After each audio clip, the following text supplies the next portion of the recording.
c'est l'édito éco d'Éric Revel. Bonjour Éric. Bonjour Eric. Bonjour à tous, bonjour. Alors c'est un sujet important dont on a parlé tout à l'heure avec l'avocat Thierry Valla. Méfiez-vous alors de vos propres réseaux sociaux puisque le fisc les scrute, Eric. Ben oui, on peut dire que les réseaux sociaux deviennent en quelque sorte les auxiliaires de police du fisc. Vous vous souvenez peut-être qu'il y a quelques années, Instagram avait en quelque sorte trahi Johnny Hallyday.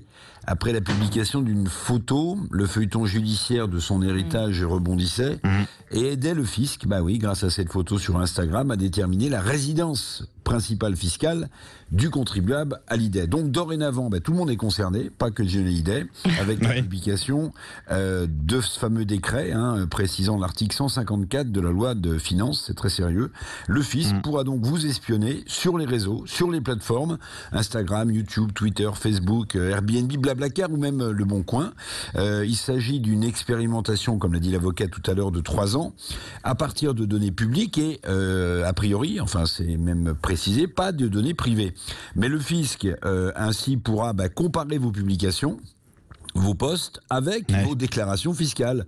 Bon, il prenait l'exemple, cet avocat, d'une Ferrari, si elle n'est pas à vous et que vous n'êtes pas imposable sur le revenu, évidemment le fisc va vous repérer.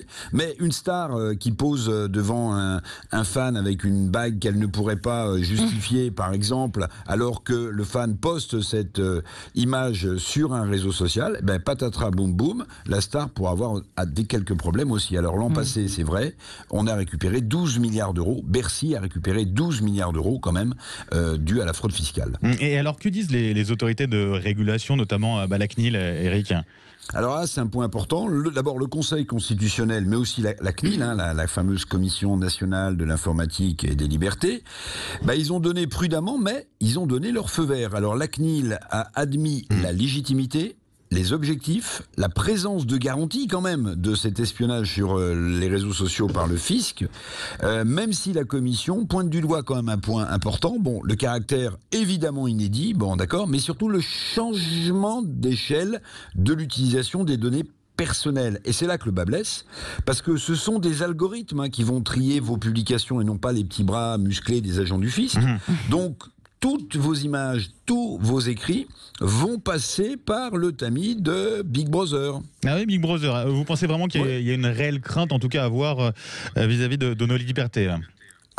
Question de liberté, alors évidemment, si on n'a rien à se reprocher, tout passe crème, comme disent les jeunes, mais la liberté d'expression, la liberté de préserver sa vie privée, on n'a pas envie de savoir forcément, ou son voisin n'a pas envie que vous sachiez qu'il a une Ferrari ou qu'il a... Voilà.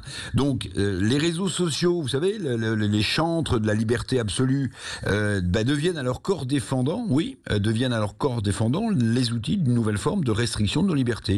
Alors, bien sûr, lutter contre la fraude fiscale, c'est un but louable, mais dans 3 ans, après la fin de cette expérimentation sur nos données personnelles, où le curseur sera-t-il placé pour surveiller davantage encore ces données? Et puis, autre question, centrale à mon sens, combien de temps toutes ces données personnelles et publiques vont-elles être conservées par le fisc et par d'autres administrations? On aura l'occasion d'y revenir, peut-être, Eric Revel, tout à l'heure, pour le petit déjeuner de l'actualité. Merci à vous, Eric, à tout à l'heure. À tout à l'heure. Merci. Lui, il a intérêt à faire gaffe à son Instagram. C'est notre envoyé très spécial, Tariq, on va retrouver dans quelques instants.